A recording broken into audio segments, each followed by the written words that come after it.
नहीं है सुंदर साहब जी। तो श्रावण पांचम को शुरू करते हैं, हम थोड़ा सा जल्दी शुरू कर रहे हैं, तो कई लोग आगे पीछे भी कर देते हैं, क्योंकि इस साल अधिक मास था और अधिक मास होने की वजह से अभी तक पूरा 1 महीना आगे खसक गया। अगस्त में शुरू होगा, 3 अगस्त से शुरू होकर के 2 सितंबर या 3 सितंबर तक कई लोग चला रहे हैं, कई लोग पहले शुरू कर देते हैं, कई लोग और भी बाद में चलते रहता है। छुपाई आती है, विरोध सारा विश्व का भागत इन वितक, सबो पहचान हो भी पहुंचे कदमों हक। वितक मतलब वे ब्रह्म आत्माएं, पर ब्रह्म अक्षरातीत जगत में जिनके विषय में आने के विषय में कहा गया था, ग्रंथों में भविष्यवाणी थी, वे पर ब्रह्म अक्षरातीत अपनी आत्माओं के साथ जगत में प्रकट होंगे। तो प्रकट हो चुके हैं वे पर ब्रह्म अक्षरातीत बुद्ध निष्कलंक स्वरूप, कल की अवतार में लिखा है। तो उनकी किस प्रकार से लीला हुई जगत में, इसको बोलते हैं वितक। परब्रह्म अक्षरातीत और उनकी आत्माओं का जगत में प्रकटना और उनकी लीलाओं का सार। ये पहला जो प्रकरण है वितक का, उसमें भूमिका आ गया समझो, विषय वस्तु समझाया जा रहा है पहले प्रकरण में कि ये वितक का विषय क्या है। तो शब्द वितक सुनते हैं तो किसी को पता ही नहीं चलेगा क्या है वितक, कौन सा ग्रंथ है, क्या है इसका उद्देश्य क्या है। तो हम शुरू से करते हैं।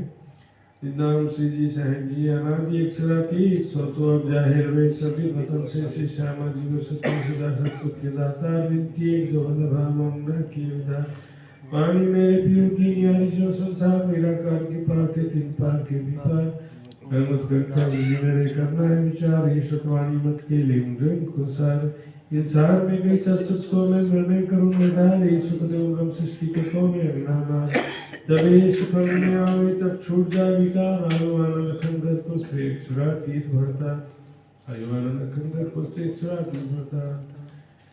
अर्थ तीनों स्वरूपों की वितक लिखते सब ग्रंथों के प्रमाण सहित है। भविष्य पुराण में राजा कहे जुग 4, वचन जो है व्यास के ताको करो विचार, ताको करो विचार। भविष्य पुराण में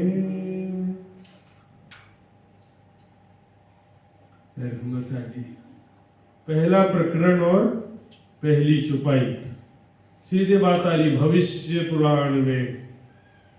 क्यों? 2 उद्देश्य, एक तो इस ग्रंथ का विषय वस्तु समझाना। जैसे कोई भी ग्रंथ में पहले क्या होता है, भूमिका लिखा जाता है, 1 पेज 2 पेज 4 पेज में भूमिका क्यों लिखते हैं? ज्यादातर सुंदर साथ भूमिका पढ़ते नहीं, सीधी किताब पढ़ना शुरू कर देते हैं, लेकिन जिनको मालूम नहीं है कि किताब में एक्चुअल में है क्या, जिसको मालूम नहीं है जरा भी उस किताब के अंदर क्या विषय वस्तु है, किस विषय में है किताब, जानना है तो भूमिका पढ़ेंगे तो उसमें पता चल जाएगी आखिर इस किताब का विषय वस्तु क्या है, इस ग्रंथ में किसके बारे में बात कही जा रही है।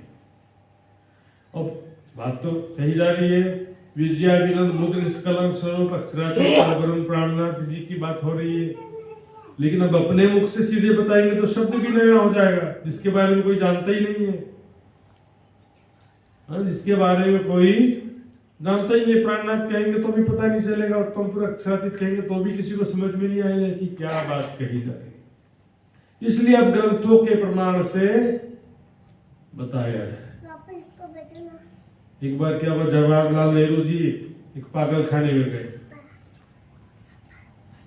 जवाहरलाल नेहरू प्रधानमंत्री थे ना, पागल खाने में दौरा करने गए, एक पागल से मिले। पागल ने पूछा तुम कौन हो?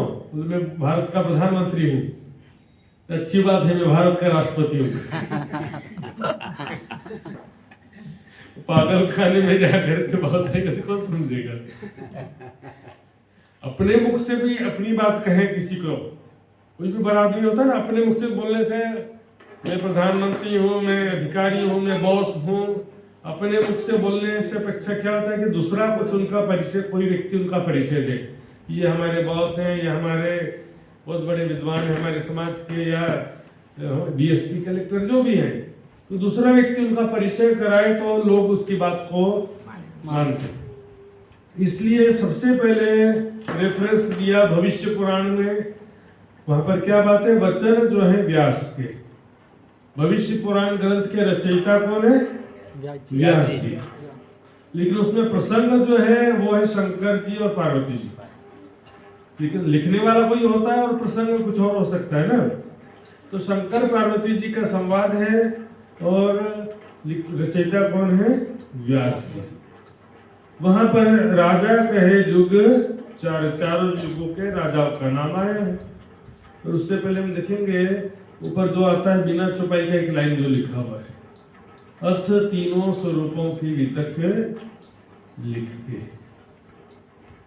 अब ये जो है चौपाई का हिस्सा तो नहीं है वैसे, तो पहली चौपाई तो भविष्य पुराण में शुरू हुआ, चौपाई का हिस्सा नहीं है। फिर भी अब इस विषय में तीनों स्वरूपों की वितक लिखते में भी विवाद हो जाता है कि कौन से तीन स्वरूपों की वितक लिखते। पहले प्रणामी समाज में ऐसा चलता था कि पहले ब्रज रास और जागनी, प्राणनाथ जी की मतलब ब्रज रास और जागनी की वितक। फिर बात आई कि भाई तीनों स्वरूपों की वितक, बस्त्री मलकी और तीनों स्वरूपों की वितक की बात आई, तो उससे थोड़ा अच्छा लगा कि ये ज्यादा सुटेबल है ब्रज रास और जागनी की अपेक्षा, ये ज्यादा सुटेबल ऐसा फिर विश्वास किया सुंदर साहब ने कि हाँ ये सही है।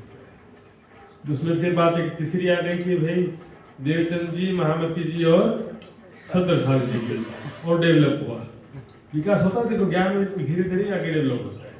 तो कि ऐसा क्यों कि भाई ब्रजलीला का भी विस्तार से वर्णन नहीं है, रासलीला का भी वितक में विस्तार से वर्णन नहीं है।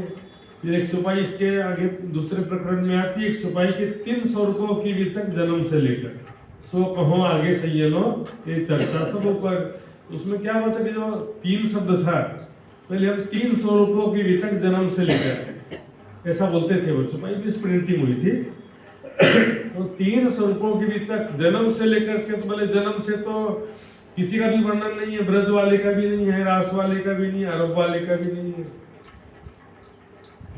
छत्रसाल जी का भी कहा है। छत्रसाल जी का भी वर्णन केवल 1740 से 1751 के बीच का है। छत्रसाल जी का जन्म कब हुआ था बताइए? जी को मालूम ही नहीं होगा, खुद लिखा ही नहीं अभी तक हमें। विक्रम संवत 1706 में जन्म हुआ। किस प्रकार उसके माता पिता संघर्षरत थे, 12 वर्ष की आयु में उनके माता पिता वीर गति को प्राप्त हुए। माता पिता का नाम क्या था? कुछ नहीं मिलेगा, केवल प्राणनाथ जी से संबंधित विषय मिलेगा। 1751 के बाद क्या हुआ? छत्रसाल जी का धाम गमन कब हुआ किसी को मालूम ही नहीं।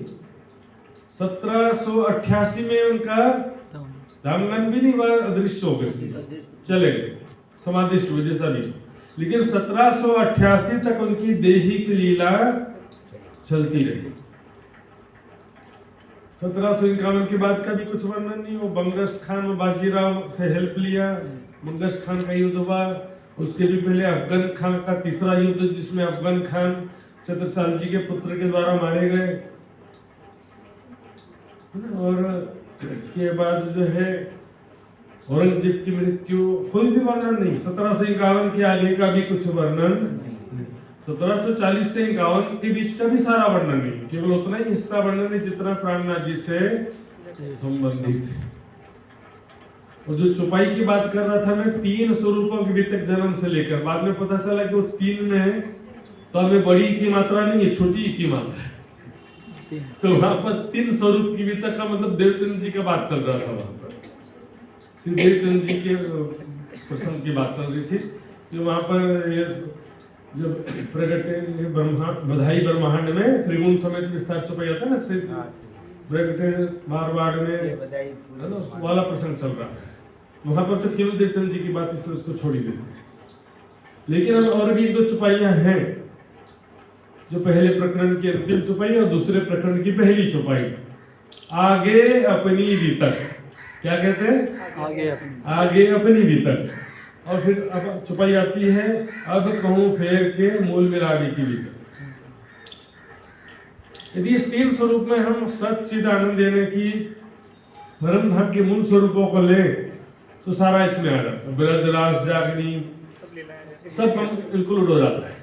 ब्रज रास भी इंक्लूड हो जाता है, मोहम्मद साहब का भी इंक्लूड हो जाता है, छत्रसाल जी का, जो हमारा भी इंक्लूड मूल मिलावे से लेकर मूल मिलावे तक की गीता की सुंदर सा परम धाम में कैसे इश्करबद हुआ वहां से शुरू होता है ना, अब कहूँ फेर के मूल मिलावे की गीता तहाँ प्रेम रबद में भया हुक्म हक, प्रेम रबद इश्करबद हुआ और वहां पर राज्य का क्या हुक्म हुआ, क्या इच्छा उपजाई दोए सारा और परम धाम में किस प्रकार उठेंगे वो सारा भी वर्णन है।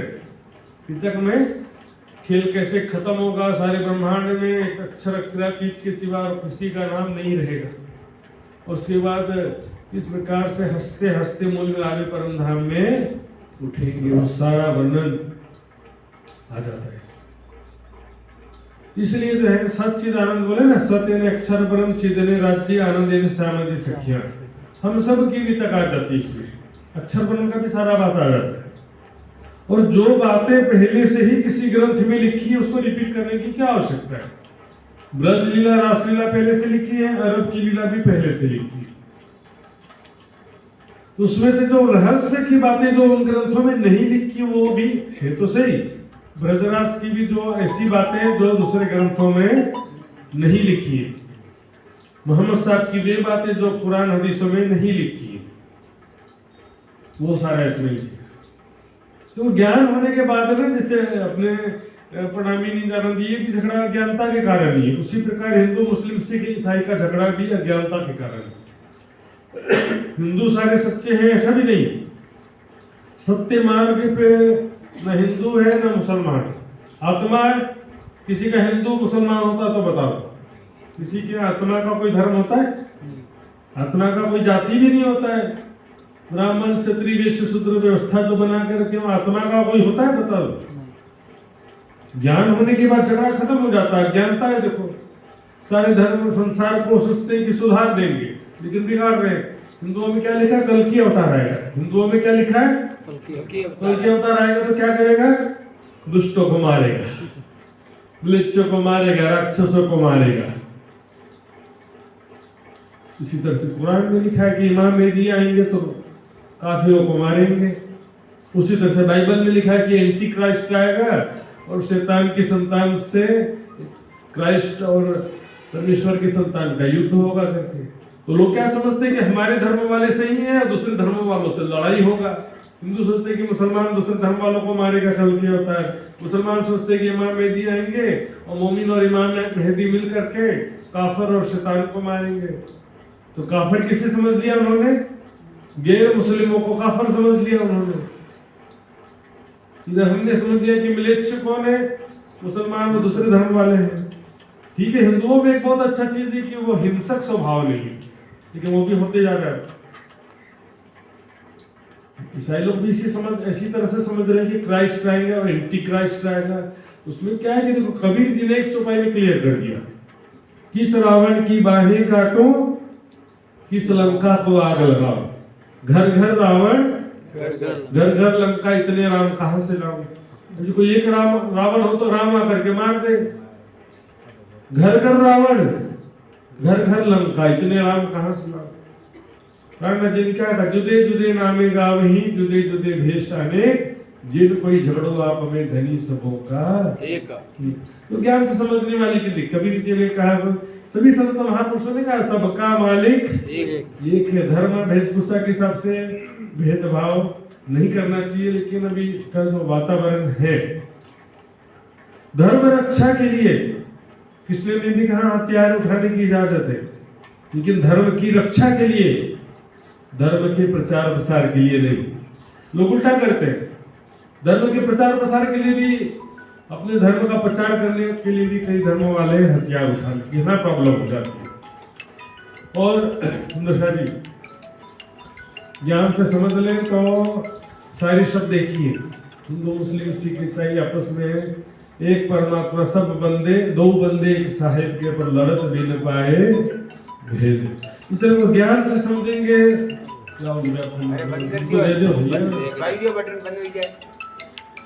एक बटन दबा, आवाज तो पहले बंद हो जाता है, तो बाद में दूसरा बंद बाद में करते हो।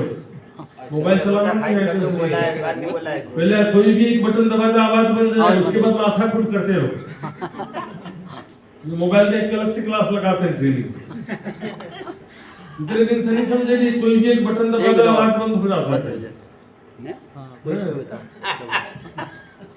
कोई भी एक बटन दबा दो आवाज बंद है। कोई भी तीनों में 3 बटन है, वॉल्यूम अप डाउन और पावर, तीनों में से एक बार दबा दो आवाज बंद। हमारा आवाज बंद कराओ लग गया तो बोलो श्री प्राणनाथ प्यारे की जय। धार्मिक कट्टरता का वातावरण में हम क्या करें, भी हमारे सामने भी चैलेंजेस। सुंदर साहब के सामने भी जगह जगह चैलेंजेस है कि धार्मिक